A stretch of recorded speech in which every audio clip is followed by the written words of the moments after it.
At the end of every day, look at yourself in the mirror and ask, did I get better today? Monday, get better. Tuesday, get better. Wednesday, get better. If you do that for 5 years, 10 years, 15 years, how much better will you be? Are you getting better every single day? That's the real question. And it all comes down to taking small steps. You don't have to accomplish everything in one day or even 1 week. Just focus on getting a little better every single day. And welcome back to another episode of Real Estate AF, where the AF stands for And Finance. And I'm your host, Mark Jones, and we are powered by LoanBot, smarter mortgage matching, available on the App Store and Google Play. And today I have a special guest that joined us from the great state of Idaho, and he's going to be just telling us about himself, kind of the journey that he's taken. And then I've got some questions for him. And this gentleman is someone I recently met and look up to pretty quickly. So without further ado, Brian Neville. Brian, how are you? I'm good, man. I'm good. Awesome. Thanks for the invite to be on the podcast. I'm glad you were able to come to San Antonio and come through the branch today. It's, I don't know, one of those things that I should have made a trip up there something sooner, because you're a cool cat, man. Truly. Yeah, really. Appreciate it. So before we dive into any of the topics we have, I want to give you just a brief moment. Tell our listeners who you are, how long you've been in the mortgage business, what got you into the mortgage business, and kind of where you're at now. Yeah. Well, as you mentioned, name is Brian. It's Brian Neville. Neville. I like that. I've heard it all, but yeah, Brian Neville. So work with Premier Mortgage Resources. You'll see in some places the title's VP of Production, but they've actually changed it to Divisional Director. Okay. And so, I'm one of 3 divisionals, and we run the sales side and love it, man. Premier is a great company. You are over a specific region or the whole thing of specific division, which covers, 8 or 9 states. Okay. So mountain states all the way south into Texas. Love it. So what got you into this business? When I was in college, I wanted to be a dentist. Okay. And decided I didn't want to be in somebody's mouth, 24/7 and made a quick left there and ended up in financial services. Okay. And we were actually referring mortgage business to a broker at the time. Okay. And this was back in the mid 90s, and that looked fun. And it was the Wild West back then. So eventually made a change into mortgage, worked as a broker. Okay. With a buddy of mine, did not know what I was doing, but we were slanging loans, and it was a lot of fun. And it gets its hooks in you. Yeah. Once you get into the business, it's tough to get out. You get a little taste of it. Exactly. Yeah. And so that was out in Utah, a little town called Springville. Okay. And we had an office there, and then eventually a good buddy of mine, who's now the CEO of Optimal Blue. No way. Joe Tyrell. Okay, that's right. We talked about that. Very cool. That I grew up with, kind of like an older brother, but he recruited me down to back to California, where I grew up, to work for a company that he ran, and kind of got my start there, and I've been in it ever since. So wow.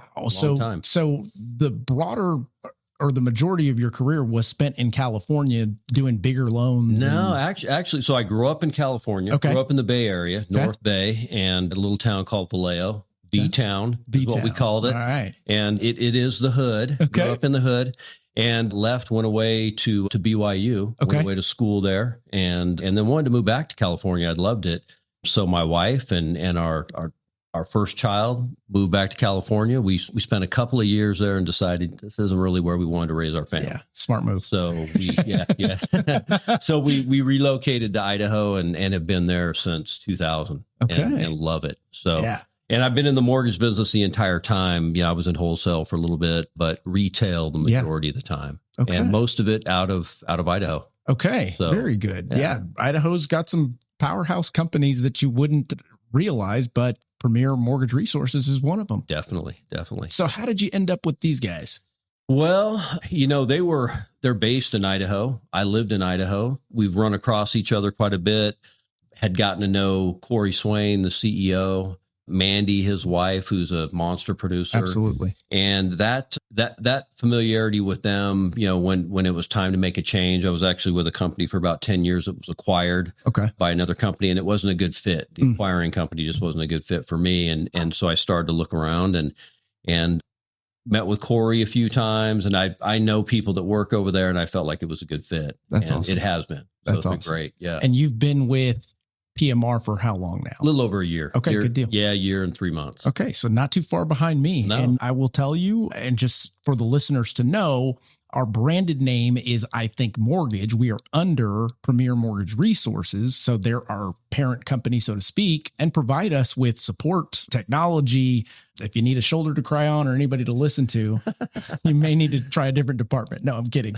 But yeah, I'm loving the transition that we made and definitely see some fruits as we regrow our business here in San Antonio. Awesome. That being said, I've got some questions that I want to get your perspective on because you have a national bird's eye view, just to see a different perspective on things. And as we know, the vantage point from your angle versus mine is going to be different.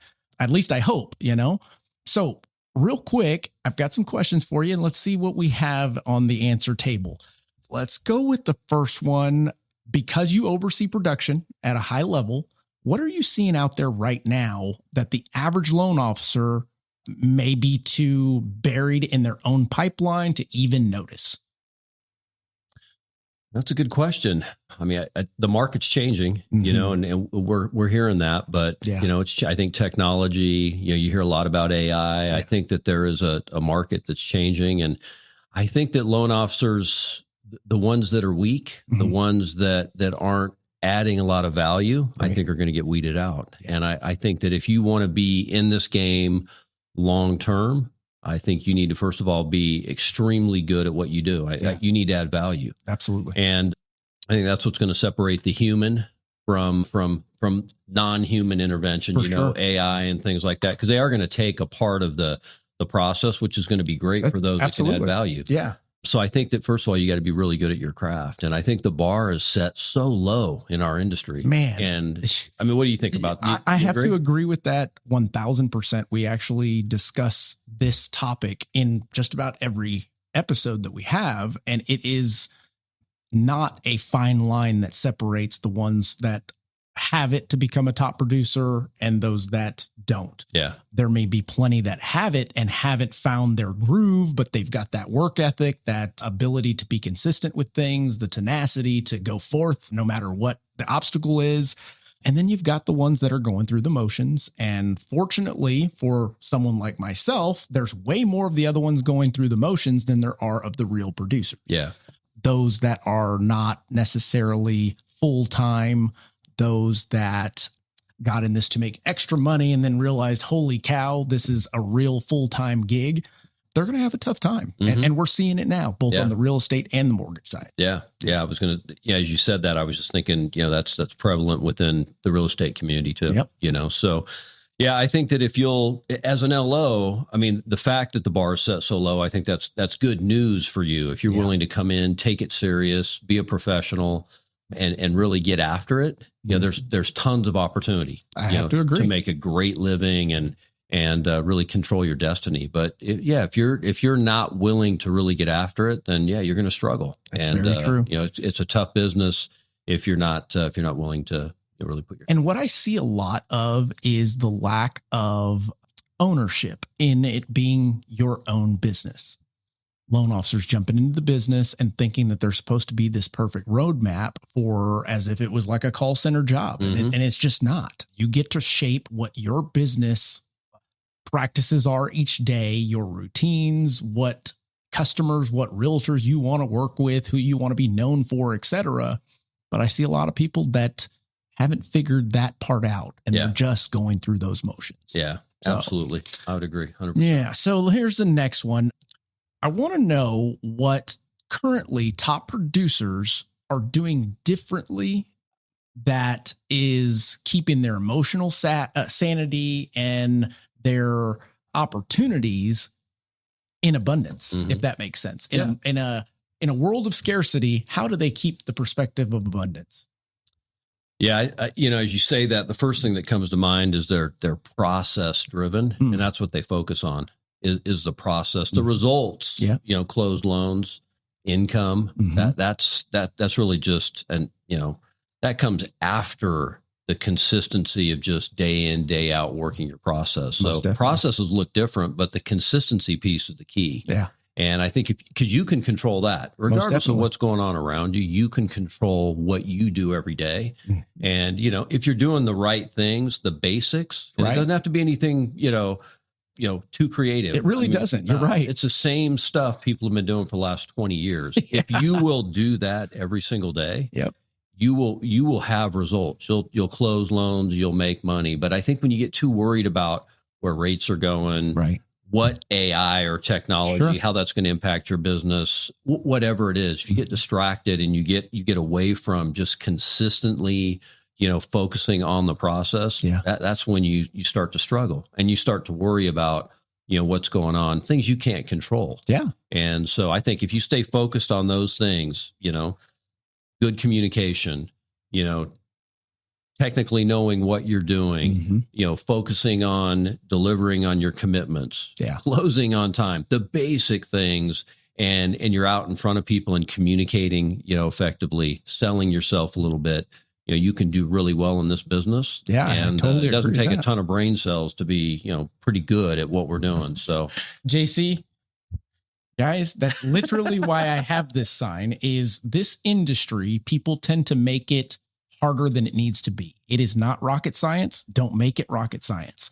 And that's just a reminder. Mhm. If I ever get too technical on you guys, just say, hey, rocket scientist, But I had a question that popped in my head while we were talking about that is, hey, realtors, AI is not replacing you, but it will replace the lazy agent. And we all know that AI is moving fast and changing the real estate industry even faster. And here is how you stay ahead as a realtor in today's market. What's up, guys? It's Mark Jones. And in this series, I'm going to break down how you actually use AI in real estate and mortgage without the nerdy fluff. You, from your broader perspective, are you seeing a shift in the, let's call it, the pools that loan officers are dipping their rod into? And what I mean by that is, are you seeing a shift from more real estate driven leads or dependency to a more consumer direct approach, working their book of business because they've had to in the last several years? What are you seeing out there?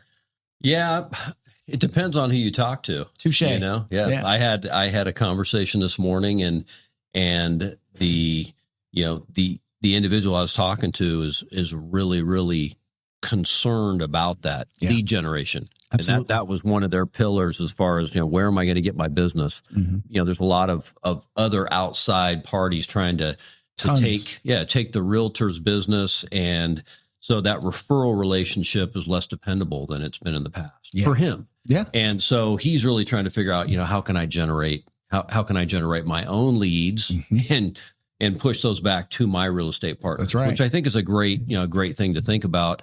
A lot of people have been trying to do that for years. Correct. Because the concept makes a ton of sense, but it can be challenging. Yeah, it can be challenging. But it requires, though, that you got to get out there and you've got to work hard at whether you're trying to generate leads online or generate leads through other channels of business. So maybe you're going after employers or specific groups with specific needs. Yeah. It still takes a ton of work. And so you've got to keep your head down and stay after it. Eventually you can figure it out, but it's not something you're going to figure out in a few weeks. I really do think that anyone can figure that out. Like you said, that is what I hang my hat on as far as how I got my business starting in this industry, utilizing social media to leverage, and then got to the point that I was getting so many referrals that I had to kind of step away from that logic to take care of all the realtors that I was already giving deals to. So let me, Sure. So let's dig into that. So you were getting so many referrals, Correct, that you had to kind of stop and figure out how to deal with those. not necessarily how to deal with those. And at the time, I had not had a business coach yet. I had not had formal training or anything like that. I'm flying by the seat of my pants, being me on social media. And at the time, I wasn't promoting mortgage stuff. I was just promoting me very heavily. Yeah. And as those came in, I would shell them out to realtors after I got them pre-qualified, fix their credit, what have you. And at a certain point, I had built enough relationships that I neglected this side of the business. Gotcha. That makes it what got me there. Gotcha. Doesn't mean that stopped, but at the point where I realized I'm already a branch manager, I've got my team that I don't want to overshadow my loan officers as far as the marketing efforts, et cetera. So over the past, let's say, year, I've been doing all of the activities. And that's really what it takes is you start doing these kind of activities, you're going to get that kind of business. Mm-hmm. And it requires, and this is kind of a bonus for those listening, posting on social media constantly. It's not enough. You've got to get out in the community. You've got to be your biggest billboard. You've got to shake hands, kiss babies, take every opportunity in the community to get people to know you. Because let's face it, if you're only doing business with friends, we'd all be broke, right? So get out there and meet new friends. That's the concept of this. Be transparent, be who you are, because when they actually work with you and you're not who you portray to be, chances are that one's done, you know? Yeah.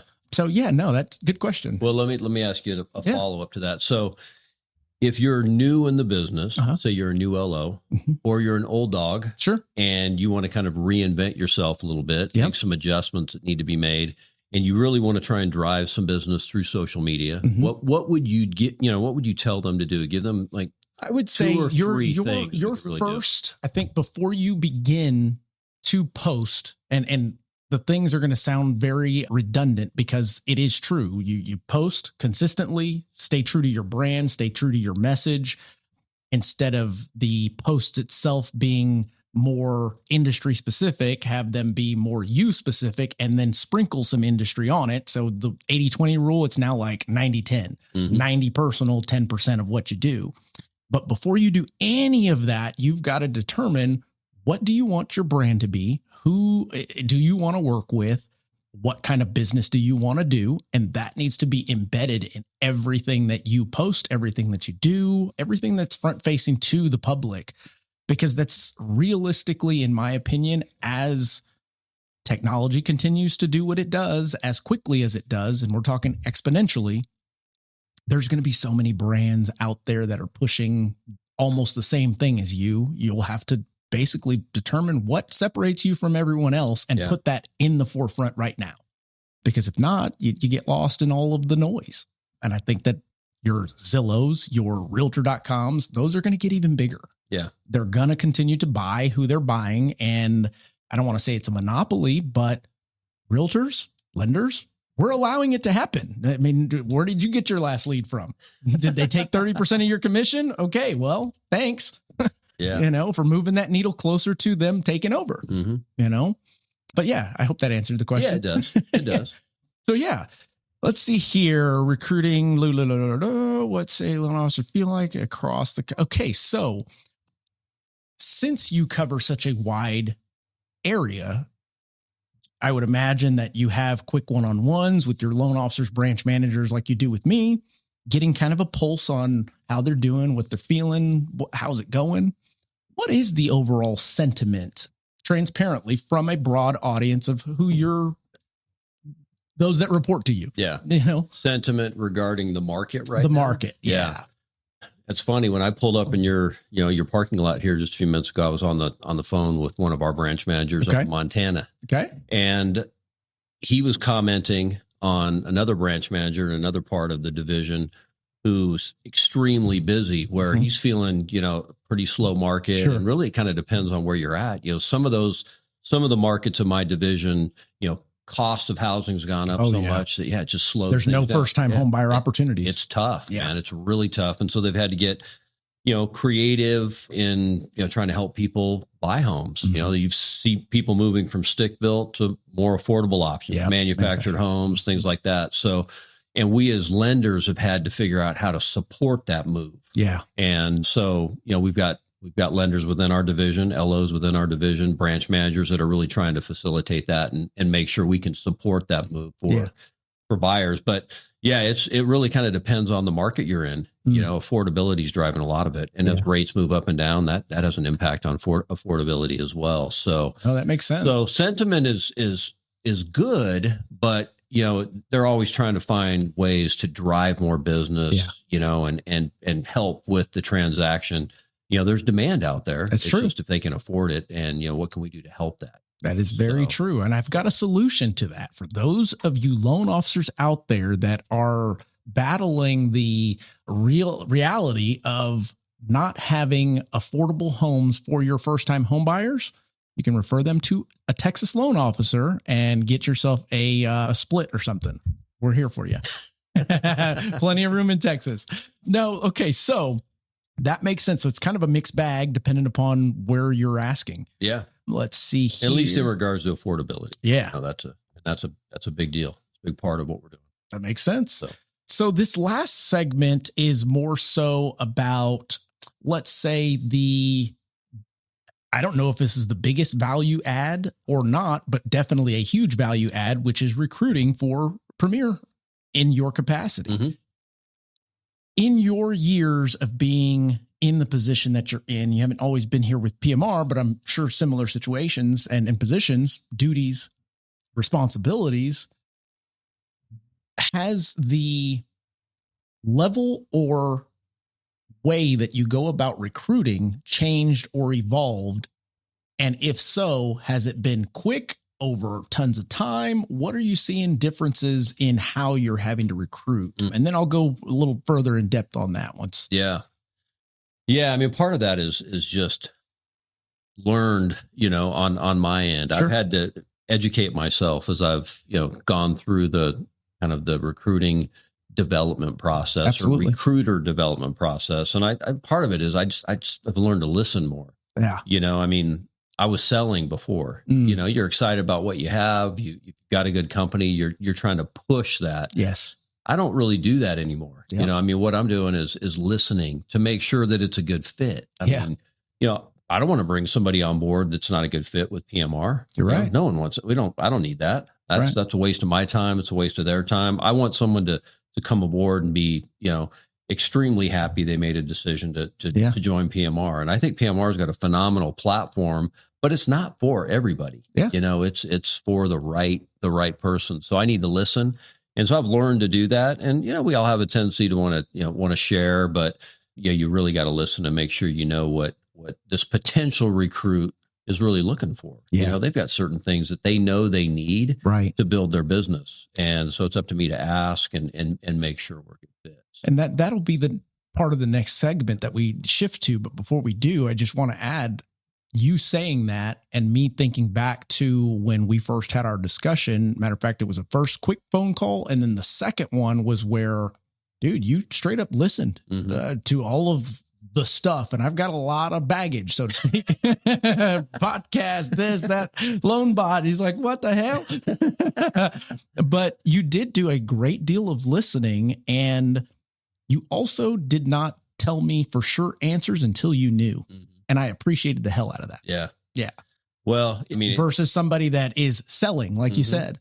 I'm definitely one that will try and undercommit and overdeliver. Yeah. And and I'll do my very, very best to communicate facts rather than, what I think you want to hear. Yeah. You know what I mean? And so that's just what it tells me is you probably were a great loan officer when you were slinging loans, because that is something that as a loan officer, they need to adopt if they haven't already. And those that have been in the business know what I'm talking about is being honest, giving proper expectations, don't sell, educate. Those kind of things are what is separating the ones that are producing today versus the ones that are not. Yeah. 100%. If that makes sense. Yeah. Yeah. So in regards to the recruiting piece, as we know, it's all about timing, and more so after that piece, what are you seeing or hearing in regards to requests, needs, wants from loan officers out there? Yeah. Well, PMR is we're kind of a larger boutique. Yeah, I have lender. to agree. You know what I mean? That's kind of, it is a very man feel in the sense that it's close, tight knit, family oriented, autonomy to do what you need to do, but also the proper safeguards that keep you from getting in trouble. Yeah. That's what I love. Yeah. We're a good size company. We've got the resources we need to really support the loan officers, the branch managers, but we're not so big where there's a ton of red tape within the company. And as you get bigger, I mean, just to manage effectively, you got to have more red tape. You got to have more lines that people have to stay within to really kind of keep things at least moving the way they need to. So we haven't really gotten to that stage. So we're at a good size right now. And the people I'm talking to, by the time I'm really getting into serious conversations, they're looking for that size company. They're looking for support, but they also want to be individuals. You know, I look at you and you've got a unique brand, a unique way of doing business. Not everybody's going to be a Mark Jones, you know what I mean? But you need a good platform so that you can do, what you want to do. You need to know your loans are getting closed. You need to know that things are working well. If you're constantly worried about just getting a loan through the system, you can't be creative. That's right. You can't really do what you do. And so I think we provide that. And a lot of the people I'm talking to are looking for that. I'm also talking to people that operate on a real small scale right now, brokers and things like that have gone out on their own and really are wanting to scale. They're wanting to do more loans. And I'm starting to talk to some of these people because they feel like they need more resources to really do that. So I'm having those conversations as well. And I figured that was only a matter of time before all of the bankers that jumped over to broker, to essentially, most of them didn't have a team yet, didn't have all of the stuff built to be top producer level. So they were just trying to get more money and provide more rates at the same time.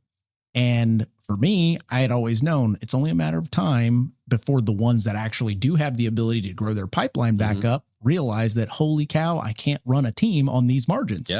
Yeah. There's a balance in there. I mean, price is important. Absolutely. You got to be competitive. And I think that's what, that shift forced bankers, mortgage bankers to get more competitive. I mean, that move was healthy. It was healthy, I think, for the market, but you've got to have resources as well. So there's a balance there. And, I think that a smaller IMB that's run really well, like PMR, I mean, Corey Swain, the CEO, does a phenomenal job of running the business.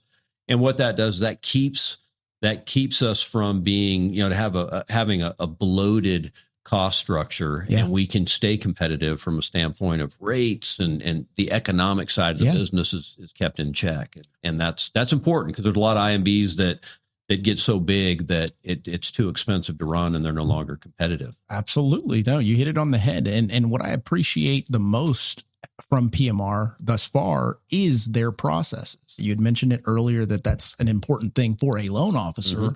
It's true. And PMR has done a great job. And I feel as though it's like Mandy's brain in the infrastructure of the company, which is great because she didn't get to top producer level guessing. She got there by putting processes in play, repeating those processes, and then essentially duplicating them with others. And now it's on a mass or larger scale that I feel like when I'm originating, it all makes sense. It's time to do one-time construction. Okay, that's this process. It's time to do a bond loan. Okay, you need to do this, and now that's that process. I think loan officers are very ADD, ADHD, and need to have those processes in place because without them, we're just flying by the seat of our pants, and you can't get very far doing that. I agree. Only so far you can get doing that. Yeah. Corey and Mandy make a great team. He's a great operator, and she brings all that street smarts from doing, the kind of volume that she does, 150, 160 million a year. I mean, you learn things. If there's an issue, she picks up on it very quickly, and she's got significant influence with the company. So they're not insulated from the street. You know what I mean? They're in the street. Yeah, they are. They really are. And that makes a huge impact on the way the company's run. And it really is a company that's focused on giving the producer what they need to be successful. And kind of like some Premier Mortgage Resources. No doubt. They do a good job. It is Premier, man. I do agree with that. Well, where are we at on time? 33 minutes. Look at that. Right on the dot, man. Well, Brian, this has been great. Is there anything that you want to add to the end of this for the folks out there, maybe loan officers, maybe branch managers? Who knows? Maybe those looking for a new home. Yeah. I mean, really just reiterate what I've already said is that, Premier is a phenomenal company. great platform for producers. And I would encourage them to, take a closer look. If it's something that if they're not sure if they're in the right spot to really maximize their potential, take a look at what we've got to offer. Come and, we'll lift the hood up for you and let you take a look at the details, and we might be a great fit. We're growing. We're going to continue to grow. And so we'd be excited to share with you what we've got. That's awesome. So, Brian, I appreciate this impromptu quick segment, getting to get you in the studio, ask you some tough questions. I've enjoyed it, man. Yeah. This is cool. Thank you. Heck yeah. So for those of you out there, kind of a tidbit of advice, and Brian mentioned it a minute ago, and it's something that PMR does well. And I'm not just promoting PMR, but anyone out there, if you are in search of a new home, one of the biggest pieces from a branch manager, branch owner's perspective, especially if you're running your own P&L, is for that company to open up the hood so that you can see under and what's going on. If a company is unwilling to share behind the scenes how they're doing business, who their investors are, how their warehouse lines work, et cetera, there's probably something wrong under that hood. But I really appreciate Brian sharing this with us today. For those of you out there continuing to like and subscribe, please share this with somebody who may need this information. If you want to get in contact with Brian, I'll put all of his contact information in the description of this episode. But our commitment to you is to provide you experts, just like Brian here today, that will give it to you raw, real talk all the time, Real Estate AF. The end of every day, and we will catch you on the next one. Look at yourself in the mirror right and ask, did I get better today? Monday, get better. Tuesday, get better. Wednesday, get better. If you do that for 5 years, 10 years, 15 years, how much better will you be? Are you getting better every single day? That's the real question. And it all comes down to taking small steps. You don't have to accomplish everything in one day or even 1 week. Just focus on getting a little better every single day.